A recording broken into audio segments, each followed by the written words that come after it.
अब्दुल कलाम जी ने कहा है कि सपनों को सच करने से पहले सपनों को ध्यान से देखना होता है। आज हम बात करेंगे हमारे सपने की और उस पेन की जो लगभग सभी एस्पिरेंट को सहना होता है कामयाब होने से पहले, क्योंकि वही चीज़ हमारी कामयाबी में सबसे बड़ा साथ देती है। तो वीडियो में अंत तक बने रहिएगा और अगर ज़रा सा भी रिलेट कर पाओ तो कमेंट सेक्शन में अपनी स्टोरी ज़रूर लिखिएगा। तो यहाँ पर मैं अपने दिन की पूरी दिनचर्या ख़त्म कर रही हूँ, क्योंकि किसी ने कहा है कि सबसे पहले उठते ही बेड बनाना चाहिए, तभी आपके दिन की शुरुआत अच्छी होती है। तो चलिए हमारे दिन की शुरुआत भी अच्छी हुई। एवरीवन, राधे राधे, सुप्रभात, नमस्कार। तो घंटों की मशक्कत के बाद 1-1.5 घंटे से मेरी आँख खुली हुई है। उसके बाद मैं उठ गई हूँ फाइनली 5 बजे। एंड ये जल्दी इसलिए भी है क्योंकि मैं सोई थी 1 बजे रात को, क्योंकि 12 बजे का तो टाइम मैंने आपको दिखाया था। एंड मैं वो पर्सन नहीं हूँ जो एकदम लेट से सो जाती हूँ, मुझे थोड़ी सी देर बाद नींद आती है। तो मैं सोई थी 1 बजे के आसपास, तक मैं उठ गई 5 बजे। तो हमने थोड़ी सी विजय प्राप्त की है अपनी नींद पर। और आज हम विजय प्राप्त करेंगे इंट्रीगल पर स्पेशली, क्योंकि सुबह सुबह हम पढ़ने वाले हैं इंट्रीगल एंड जाएंगे जीके के साथ भी। और शायद 2 टॉपिक ही कंप्लीट हो पाएंगे, और अगर हम ऐड ऑन करेंगे तो मैथ्स को करेंगे जो पार्ट ए का होगा। एंड आई होप कि मैंने कल आपके सारे पार्ट ए से रिलेटेड जो डाउट थे वो पूरे कर दिए होंगे। अगर अभी भी आपको कोई क्वेश्चन है तो आप कमेंट सेक्शन में कमेंट कर सकते हैं। एंड अगर आप नए व्यूवर्स हैं तो आप कल की वीडियो देख सकते हैं अगर आपको पार्ट ए में कोई प्रॉब्लम आ रही है पढ़ाई करने में। तो चलिए अब हम लेते हैं फ्रेशन अप और ले लेते हैं भगवान जी का आशीर्वाद कि हमें पूरे दिन एनर्जेटिक बनाए रखे, जितनी एनर्जेटिक सुबह दी है उस तरीके से। तो चलिए अब हम लेते हैं फ्रेशन अप, देन हम आपसे मिलते हैं। तो ये चीज़ मैंने रात डिसाइड करी कि मुझे सुबह जल्दी उठना है और मुझे थोड़ा-सा ज़्यादा पुश करना है अपने आप को, और मैं ज़्यादा से ज़्यादा पढ़ पाऊँ, क्योंकि मुझे ना अपनी पढ़ाई से सैटिस्फैक्शन नहीं है, to be very honest.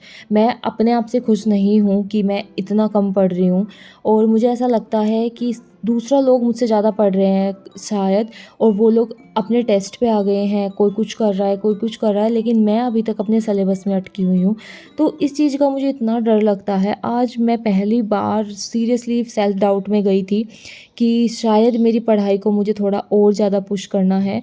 And आज का मेरा टॉपिक भी है पेन ऑफ एन एस्पिरेंट। ये इसलिए भी है क्योंकि स्पेशली मैं कंसिडर करूँगी हम टीचिंग एस्पिरेंट्स के लिए, कि लोग जब हमारी पढ़ाई देखते हैं, आप एग्ज़ाम्पल ले लीजिए, चलिए मेरा ले लीजिए, तो लोग कहेंगे कमेंट करके या किसी भी तरीके से, अरे आप इतना पढ़ते हो, आप यूपीएससी की तैयारी क्यों नहीं करते, आप एसएससी की तैयारी क्यों नहीं करते। तो मेरा एक ही जवाब है उनके लिए कि क्या डी ट्रिपल एस बी वाले जो कैंडिडेट हैं या केवीएस वाले हैं, कोई भी है, रीट वाला है, क्या आपने उनका सिलेबस देखा है, या आपने देखा है कि उन्हें कितना पढ़ना पड़ता है, क्या उनकी नंबर ऑफ़ सीट्स देखी हैं। मतलब बोलना आसान है कि यूपीएससी करो, एसएससी करो, ये 2 ही एग्ज़ाम नहीं है, ये 2 ही ड्रीम नहीं है किसी के, बहुत सारे अलग ड्रीम भी हो सकते हैं। और बस आज मैं इसी बारे में बात करूँगी कि कैसे एक एस्पिरेंट के लिए इतना दबाव बनाया जाता है उस पे, कि वो अपने आप को भूल जाता है एक टाइम पे, कि उसे सिर्फ़ ये याद रहता है कि सोसाइटी क्या कहेगी, मम्मी-पापा की एक्सपेक्टेशन क्या कहेगी, और इतना पैसा लग रहा है उसका क्या होगा, अगर जॉब नहीं लगी तो क्या होगा। मतलब हाँ, आज हम इसी बारे में बात करेंगे। सो हे गाइस, अभी हम पढ़ रहे हैं इंटीग्रेशन बाय पार्शियल फ्रैक्शन। तो यार एक चीज़ तो है कि इंटीग्रेशन में फॉर्मूले बहुत सारे हैं, और ये चीज़ पहले तो पढ़ रखी थी, बट इतने बड़े बड़े फॉर्मूले कि बार बार मैं भूल जा रही हूँ। बट मैं प्रैक्टिस तो करूँगी ही करूँगी, यार प्रैक्टिस मैं कर ही रही हूँ। तो मैं पार्शियल फ्रैक्शन पे आ गई हूँ, उसके क्वेश्चन सोल्व कर रही है, तो मुझे आ जाता है, मतलब समझ में आ जाता है। मैं बताऊँगी अभी मुझे सब समझ में आ रहा है इसमें। तो अभी अब मैं पढ़ रही हूँ इंटीग्रेशन और उसके क्वेश्चन सॉल्व कर रही हूँ। तो देखती हूँ कितने टाइम में हो जाएंगे। और इसमें है क्वेश्चन 115। तो 115 होने में बहुत टाइम लगेगा, शायद आधा से ज़्यादा दिन खा जाए, लेकिन आज मेरे टॉपिक भी कंप्लीट हो जाए ना तो मैं गंगा जी नहा जाऊँ। तो अभी तो सुबह का टाइम हुआ है एंड अभी तो मैं इसकी मतलब थ्योरी कर रही हूँ। थोड़ी बची हुई है थ्योरी, 1 से 1.5 घंटे में हो जाएगी। एंड उसके बाद में हम प्रैक्टिस कराएंगे। तो अपने काम की तरफ चलते हैं और बढ़ते हैं आगे की तरफ, क्योंकि यही चीज़ हमें हमारी सक्सेस की ओर लेके जाएगी। तो आज का हमारा शेड्यूल होगा चाय की पहली चुस्की के साथ एंड लास्ट होगा रात के डिनर के साथ। तो पूरा दिन आज हम प्रोडक्टिव बनाने वाले हैं। एंड अभी समय हुआ है 8 बजे हुए हैं अभी एंड मैं पूरी थ्योरी कंप्लीट करने के बाद क्वेश्चन नंबर 10 पे आई हूँ। पता नहीं आज पहली बार मतलब बहुत दिन में जल्दी उठी हूँ तो उसकी उसकी वजह से थोड़ी सी नींद आ रही है क्या, बट कभी ना कभी तो इसको हराना ही पड़ेगा। तो अभी मैं चाय पीने के बाद अपनी क्वेश्चन प्रैक्टिस करूँगी, कम से कम 10 क्वेश्चन तो हुए, 100 क्वेश्चन ही बचे। तो उसके बाद में आगे पढ़ूंगी जीके, और जीके में देखते हैं क्या पढ़ेंगे। तो पहले करेंगे क्वेश्चन कर लेते हैं पहले। तो चलिए अपना टॉपिक को उठाते हैं एंड बात करते हैं इस बारे में। तो सबसे पहले जब एक बच्चे की एस्पिरेंट जर्नी स्टार्ट होती है तो वो स्टार्ट होती है बोर्ड एग्ज़ाम से। तो बोर्ड एग्ज़ाम में वो पहली बार फेस करता है कि इन सब चीज़ों से रूबरू होता है कि एक्सपेक्टेशंस क्या होती हैं, प्रेशर क्या होता है, नंबर ज़्यादा लाने का बोझ क्या होता है। उसके बाद जब वो ये सब कुछ कर लेता है, इन सब के बाद वह तैयारी करता है किसी एग्ज़ाम की, तो स्टार्टिंग में सब ऐसा लगता है कि अरे हम अभी कर लेंगे, 1 साल में जॉब लग जाएगी, 2 साल में जॉब लग जाएगी। बट धीरे-धीरे उसको थोड़ा टाइम बीतना स्टार्ट होता है और तब शुरू होता है उसका दर्द, उसका स्ट्रगल। तो जैसे अगर आप कोई एक एस्पिरेंट है, मान लो आप दिल्ली आए और आपने तैयारी करनी शुरू करी, तो आपको शुरू में तो कोई नहीं टोकेगा, लेकिन थोड़ा टाइम होएगा तो आपको बोलने लग जाएंगे, अरे आपका सिलेक्शन नहीं हुआ, अब क्या तैयारी कर रहे हो, इतने दिन से तैयारी कर रहे हो, नंबर नहीं आया कहीं, अरे इसका बार बार नंबर आ जाता है, ये बार बार बोलती है, फाइनल मेरिट आउट हो जाती है। तो ये सब चीज़ें इतना सुनने को मिलता है कि लोग ना अपने रिश्तेदारी में जाना, अपने घर के बाहर जाना मतलब अवॉइड करते हैं, टोटली अवॉइड करते हैं। एंड उसको फ़ोन उठाने से पहले या फ्रेंड्स फ़ोन उठाते हैं या कोई भी फ़ोन करो तो अगर एक बार भी कोई सोचता है अच्छा अब तू क्या कर रही है या अब तू क्या कर रहा है, तो वो चीज़ ना इतनी हिट करती है कि क्या बताऊँ कि तैयारी कर रही हूँ। तो वो चीज़ इतना भयंकर होता है ना कि अगर कोई इस फ़ेज़ में है तो वो बहुत अच्छे से जान पाएगा। इनफैक्ट वो बहुत ज़्यादा एफ़र्ट भी दिखा रहा है एंड उसका रिज़ल्ट भी आ रहा है, बट वो फाइनल मेरिट आउट हो जा रहा है या फिर उसका रिज़ल्ट ही नहीं आ रहा। तो ये सब चीज़ कभी-कभी ना किस्मत पे भी होती है। अगर आज हम तैयारी कर रहे हैं, ये हमारे हाथ में है, लेकिन हम तैयारी ना ही करें और ऐसे ही बैठे रहे कि नहीं हम कर लेंगे, हमसे हो जाएगा, तो वो चीज़ तो देखिए अलग बात है। लेकिन अगर कोई तैयारी कर रहा है एंड उसके लिए उसका ड्रीम सबसे इम्पोर्टेंट है, उसके लिए उसकी जॉब सबसे इम्पोर्टेंट है और उससे बार-बार ये चीज़ क्वेश्चन पूछा जाए तो इतना ट्रिगर होता है और इतना मतलब डर लगता है। ऊपर से मम्मी-पापा के सामने पूछ लो तो ऐसा लगता है कि इनकी इंसल्ट हो गई हमारी वजह से कि हमने अब तक कुछ भी नहीं करा है और हम अभी तक ऐसे ही हैं।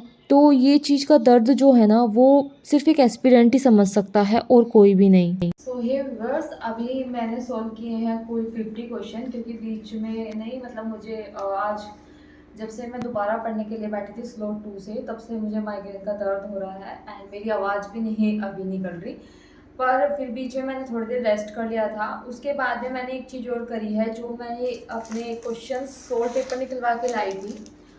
तो जो मैं ये सोल्ड पेपर निकलवा के लेके आई थी, तो आज मैंने ना इनका ओवरव्यू करा बीच में, जब मतलब स्ट्रोक पे स्ट्रोक आ रहा था तो मैं बैठी रही कि थोड़ी देर ठीक हो जाए, बट नहीं हो रहा था। तो फिर मैंने इसका ओवरव्यू करा कि देखती हूँ क्वेश्चन किस टाइप के पूछ रहा है। तो मैंने 2014 और 2021 का फीमेल वाला देखा था।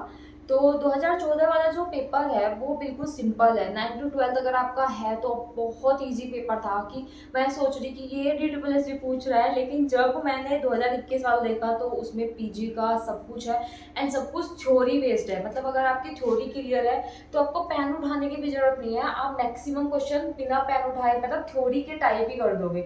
तो अगर हम दोनों की प्रिपरेशन लेके चले साथ में, तो हमें मेरे हिसाब से आपको 9 टू 12 भी स्ट्रॉन्ग करना होगा एंड हमें ग्रेजुएशन की पूरी थ्योरीज भी रखनी होगी। तो अब पहले तो हम जो चीज़ पढ़ रहे हैं उसको कंप्लीट कर लेते हैं, उसके बाद में हम कुछ ऐड ऑन करेंगे या फिर कुछ हटाएंगे अपनी प्रिपरेशन से, तो वो चीज़ हम बाद के लिए रखेंगे। तो जो चीज़ अभी हम कर रहे हैं वो इसको तो अभी बंद कर देते हैं, क्योंकि अब हमें पता चल गया कि कौन सा पेपर कब क्या पूछा गया था। तो 12 तक का भी पूछा गया है किसी पेपर में, किसी पेपर में यूजी तक भी पूछा गया है, लेकिन अब हम हैं 2024 वाले, तो हमारे साथ क्या होगा पता नहीं। तो उस चीज़ को ध्यान में रखते हुए हम सारा ही पढ़ लेंगे, हम भी पूरे प्रो प्लेयर निकलेंगे अपनी लाइफ के। तो अब मैं पढ़ लेती हूँ थोड़ी देर के लिए। मैंने पूरे 50 क्वेश्चन सॉल्व कर लिए हैं, 51 पे मैं आ गई हूँ। इसमें 115 क्वेश्चन है एंड उसको मैं बाद में अब करूँगी सॉल्व। तो अब मैं करूँगी प्रीपोजिशन, तो मैंने कंप्लीट कर लिया था, जब टेस्ट लगाऊंगी एक बार और देखना है। अब मैं करूँगी रेशो एंड प्रपोर्शन। तो उसकी मैं वीडियो देख लेती हूँ, क्योंकि इस वाले मैथ से मैं बोर हो गई हूँ, पूरे दिन से मैं इसी को पढ़ रही हूँ। और जब मतलब दर्द होता है ना, तो जब उस टाइम पे कुछ काम कर रहे तो उससे बोरियत फील हो जाती है, तो उस चीज़ को मैं हटा देती हूँ। रात के टाइम अगर नींद नहीं आई तो तब देख लूँगी, अगर देखना होगा तो। नहीं तो मैं वर्ल्ड ज्योग्राफी की तरफ जाऊँगी। तो मैं रेशो और प्रपोर्शन वीक 7 को अब हम कंसिडर करेंगे, क्योंकि 2 दिन बीच में वीक 7 हमारा खराब हो गया था, तो रेशो और प्रपोर्शन पढ़ लेते हैं एंड उसके बाद में हम आपसे रूबरू होंगे दोबारा। एक चीज़ और, एक और पेन खत्म हो गई है, तो मैं आपको ये सब चीज़ दिखाऊंगी कि मैं कितनी सारी ऐड ऑन कर रही हूँ। एंड मैं कल या परसों अपना थोड़ा सा सामान लेके आऊँगी स्टेशनरी का, मैं वो भी आपको दिखाऊंगी। तो अभी तो मैं इसके अंदर फर्स्ट पेन जा रही है, देखते हैं इस पूरे वीक हम कितनी ख़त्म करते हैं। संडे है आज, तो संडे को हमने एक तो ख़त्म कर दी, अब देखते हैं कितनी पेन इसको भरते हैं। तो बस यही बताना था मुझे, और कुछ भी नहीं। तो अब मैं रेशो प्रोपोर्शन पढ़ लेती हूँ। आप भी अपना जो आप सब्जेक्ट पूरा कर रहे हैं या करने वाले हैं वो कमेंट सेक्शन में ज़रूर बताइएगा। इससे मुझे भी मोटिवेशन मिलता है कि मुझे ये सब चीज़ें करनी चाहिए एंड इस तरीके से करनी चाहिए जैसे आप लोग बताते हैं। मैं सबको वो करती हूँ, क्योंकि आप लोगों ने मुझे बताया है कि आप 150 रूल्स पढ़िए, आप रानी मैम की क्लास लीजिए, तो मैं वो सब कुछ करती हूँ, लेकिन एक टाइम पे करती हूँ। ऐसा नहीं कि आपने बोला एकदम करने लग जाती हूँ, लेकिन करती ज़रूर हूँ। तो आप लोग अपने पॉइंट ऑफ व्यू ज़रूर रखा कीजिए और बस देखते रहिए हमारे ब्लॉग्स रोज़ाना। तो आज पता है मैंने ये सब बात क्यों करी, क्योंकि मुझे लग रहा था कि ये पॉइंट रेज़ करना भी इम्पोर्टेंट है। एंड रात को मैं सोच रही थी कि मतलब हम क्या कर रहे हैं लाइफ में, एंड इतना सब कुछ सहन कर रहे हैं, इतना सब कुछ हम सोच रहे हैं कि लाइफ में करेंगे, लेकिन कब करेंगे, कब जॉब लगेगी, और अगर मैं तैयारी कर भी रही हूँ तो क्या मैं सही वे में कर रही हूँ। मतलब मैं रात से इतने सेल्फ डाउट में हूँ और मुझे पता भी नहीं चल रहा कि मैं क्या करूँ। I need all of you कि आप लोग मुझे सपोर्ट करें। एंड मेरा जो डाउट है, जो मैं डिमोटिवेट हो गई हूँ, तो वो चीज़ को मुझे थोड़ा सा मोटिवेशन की ज़रूरत है। I need your help. तो बस मुझे इतना ही था, लेकिन मैं फिर भी अपने आप को पुश करके बैठी हुई थी कि बस पढ़ना है और कुछ ज़्यादा नहीं सोचना है, और जो होगा देखिए वो सबके साथ ही है और सबके सामने ही है। क्या हो जाएगा, ज़्यादा से ज़्यादा नंबर नहीं आएगा, और अगर नंबर आ गया तो फिर क्या होगा क्योंकि सब लोग तो चुप हो जाएंगे एंड देन कोई नहीं पूछता। अगर आप बोर्ड एग्ज़ाम का ही उदाहरण ले लो कि अगर आपके नंबर ज़्यादा आ जाते हैं तो कोई फ़ोन नहीं करता, और अगर कम आ जाते हैं तो बार बार फ़ोन करके पूछते अच्छा इतने ही रहे, पढ़ता तो बहुत था, पढ़ता नहीं था क्या। तो ये सब चीज़ है। तो अगर हम सोसाइटी के प्रेशर को देखें तो वो एक के टाइम के बाद आने लगता है, बट आई होप कि कोई भी फेस ना करे। और आई विश कि सबकी जो मेहनत करते ही लग जाती है, कुछ ऐसा ना होता कि अब की बार नहीं लगेगी या लगेगी भी या नहीं। तो अगर हमें थोड़ा सा टाइम और मिल जाता है तो आई थिंक कि हम अब की बार ले लें जॉब। तो चलिए अब हम मिलेंगे आपको अगले व्लॉग में। राधे राधे, जय श्री कृष्ण।